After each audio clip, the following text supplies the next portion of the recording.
kurangi kebiasaan memaknai dan perbanyak kebiasaan untuk menerima apa yang sedang terjadi, apa adanya, tanpa banyak judging. Itu akan membuat kamu jauh lebih baik.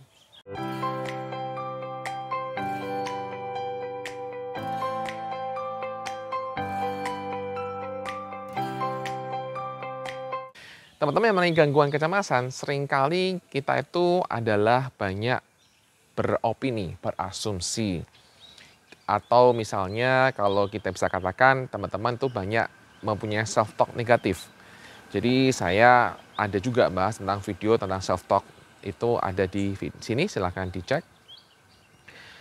Ketika teman-teman mengalami kecemasan, otomatis biasanya memang akan ada banyak pikiran-pikiran negatif. Pikiran-pikiran negatif ini ada di kepala dan juga seringkali juga teman-teman ada juga teman-teman katakan dalam keseharian, ya kan? Misalnya adalah, aduh sampai kapan ya aku bisa pulih kayak gini? Sensasinya baru lagi, temenku, kemudian ketika aku konsultasi sama dia, sama teman-temannya sama anxiety, malah dia nakut-nakuti aku malah jadi terbawa lagi dengan ketakutanku, aku jadi pusing ini gimana cara mengatasinya. Teman-teman semuanya, hal-hal semacam ini adalah sering terjadi ya dalam dunia peranxiety-an. Dunia perselihatan anxiety disorder. Ya, banyak orang yang memang akan sering berasumsi atas suatu hal yang terjadi. Kenapa? Karena otak kita adalah otak yang akan mencari alasan. Otak kita memang adalah seringkali akan mencari alasan akan kenapa itu terjadi, supaya kita bisa dapat solusi atas apa yang kita alami. Nah, masalahnya adalah terlalu kita banyak mengomentari atau terlalu banyak kita beropini atau terlalu banyak kita mengatakan self-talk yang tidak penting, itu yang tidak kita sadari itu yang buat teman-teman jadi semakin negatif, semakin jatuh ke dalam kebiasaan-kebiasaan negatif. Jadi teman-teman, ketika teman-teman ini banyak sekali misalnya dari bangun pagi sudah mikirnya adalah waduh masalah, ya kan? Maka yang terjadi adalah masalah itu akan semakin gulung dan semakin gulung dari sejak bangun pagi. Mungkin ada teman-teman bertanya, gimana? Saya juga nggak mau sebenarnya ada punya perasaan seperti ini ketika bangun pagi. Maunya juga seger, maunya juga enak, nggak ada pikiran-pikiran aneh. Nah, cara untuk mengatasinya adalah kamu perlu untuk berlatih untuk tidak mengatakan dulu apa yang kamu katakan itu pada orang lain. Ya. Jadi kamu coba tulis dulu deh, karena kata-kata yang ada di kepala ini biasanya itu akan lebih dahsyat kekuatannya ketika kamu ngomong, ya. Ketika kamu misalnya texting ya sama orang lain juga, ada orang lain balas juga. Dan kalau orang lain itu membalasnya dengan yang lebih positif nggak apa-apa, tapi kalau orang lain membalasnya dengan hal yang tidak menenangkan itu akan semakin besar. Nah, daripada kamu texting orang lain misalnya, coba deh kamu ketika ada pikiran-pikiran yang banyakkan negatif-negatif atau banyakkan opini-opini, kebanyakan self-talk seperti itu, kamu coba tulis aja dulu. Misalnya bangun pagi langsung mikir aneh-aneh, udah bangun pagi ini aku ada langsung mikir aneh-aneh, ada pikiran begini, ada pikiran ini, ada pikiran itu, ada pikiran A, ada pikiran AB, ada pikiran AC dan sebagainya. Nah, ketika kamu bisa mengutarakan apa yang ada di dalam otak kamu, itu akan jauh lebih tenang. Ya. Nah, setelah kamu tulis itu semuanya, ya udah, kamu tulis aja, udah kemudian kamu anggap bahwa udahlah, udah aku tulis, jadi udah selesai di sini. Ya. Nah, ini lakukan lagi nanti ketika kamu udah mulai ada keinginan untuk berkomentar atas apa yang sedang terjadi pada dirimu. Wah, ini nggak akan sembuh. Wah, ini nanti kalau kumat lagi gimana gitu kan. Udah ada mulai pikiran-pikiran yang intinya sesuatu yang kamu sering katakan yang negatif, yang mungkin kamu nggak aware, mungkin kamu nggak sadar itu, kamu tulis aja dulu. Repot dong Pak, iya repot di awal, atau kalau enggak kamu bisa silakan kamu catat di WA. Ya, itu membantu, atau journaling dong Pak. Ya, boleh lah kayak gitu mirip kayak journaling. Nah, ini kamu akan kita lihat nih teman-teman, seberapa sering ya yang kita mau adalah seberapa sering, seberapa banyak itu tuh kamu banyak kalimat-kalimat negatif, seberapa sering itu kamu banyak komentar-komentar yang negatif, seberapa sering atau seberapa banyak self-talk negatif yang sering kamu katakan. Kan pasti banyak banget, bahkan mungkin kamu tanpa lakukan journaling juga pasti banyak banget, udah jelas.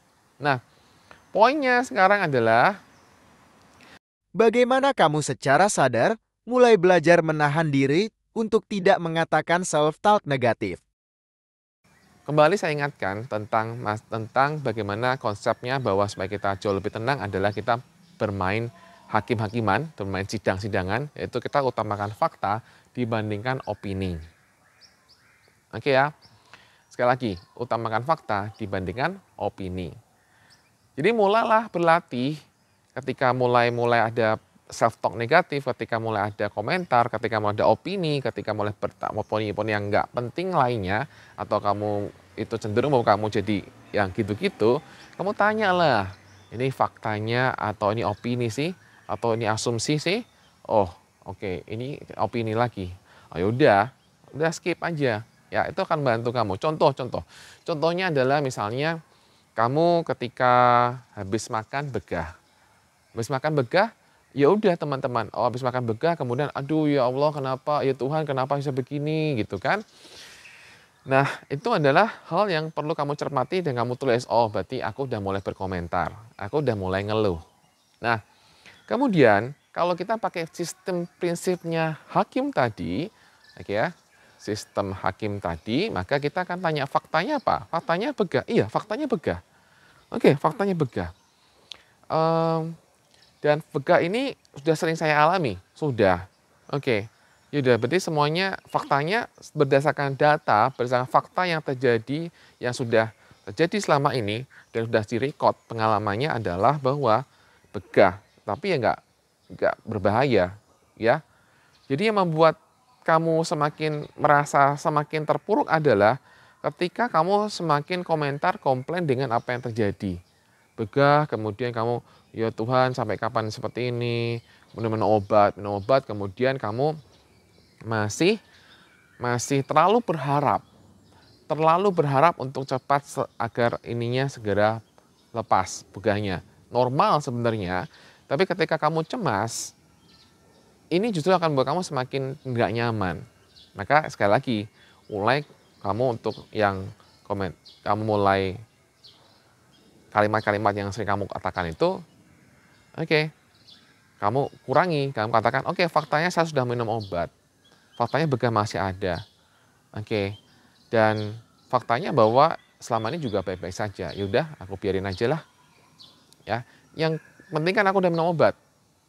Nah, itu aja yang perlu kamu lakukan, atau kamu bisa juga untuk tidak minum obat duluan, tapi kamu coba tenangkan diri dulu.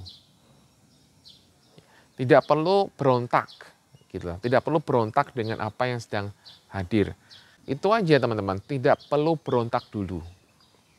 Ini skill teman-teman, ini harus dilatih untuk bagaimana tidak berontak. Karena memang, karena kamu sudah terbiasa memberontak dengan apa yang terjadi, maka pasti ya terjadilah pemberontakan. Ya, teman-teman silahkan dipakai lah. Jadi jangan selalu berontak, jangan selalu self-talk negatif. Dan juga teman-teman, milikilah buku Baba Cemas, miliki buku Like Goodbye Anxiety untuk kamu semakin mengerti apa yang sedang kamu alami, sehingga ketika kamu bisa mengubah pola pikir kamu melalui buku itu, buku Baba Cemas dan buku Goodbye Anxiety, maka semua juga akan semakin baik. Pola makan silahkan, kalau kamu pola makan mau diperbaiki, kalau kamu punya masalah lambung silahkan juga perbaiki, silahkan ke dokter ya.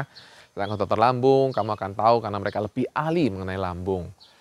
Jadi poinnya yang saya mau recap adalah mari teman-teman untuk kita mulai tidak gampang ngomong.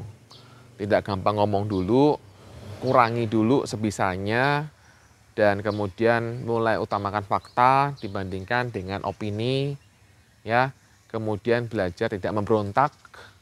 Tidak memberontak dengan apa yang terjadi bukan berarti kamu nggak boleh minum obat dan sebagainya, tapi kamu belajarlah tidak memberontak dulu. Itu akan bantu kamu lebih baik. Oke, demikian teman-teman, salam Baba Cemas.